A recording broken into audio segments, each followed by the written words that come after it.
What do you think is the biggest misconception of being a fighter? That we're violent people. I Hmm. think people will look at someone who's a combat athlete and they see you in the cage or the ring or the pit and you got blood on you and this and that. They're like, oh, they must be so violent. They must be so angry and this and that. It's like, it's actually the opposite. We're the nicest, calmest, most rational people on the planet. But that's kind of what makes us dangerous, right? Hmm. It's not like, and granted, I would say there's obviously the 1% that are, you get some people who have, a couple who's like a loose cannon and stuff. But Like that in every that profession, though.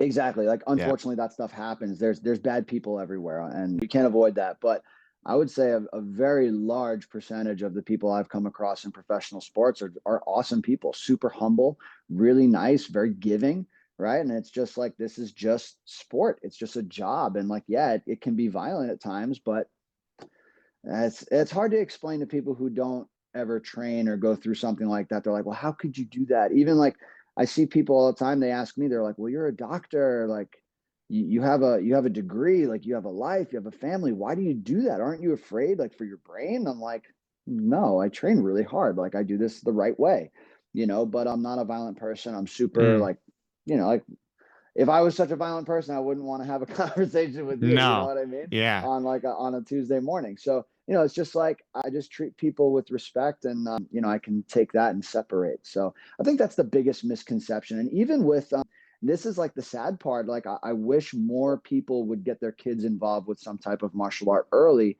because I think that would really solve a lot of bullying.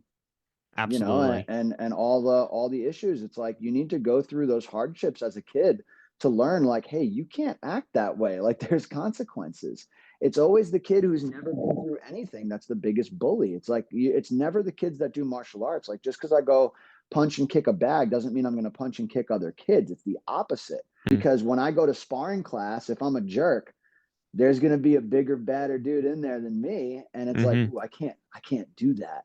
So you learn how to respect yourself and others, and I think that's a huge misconception too. Yeah.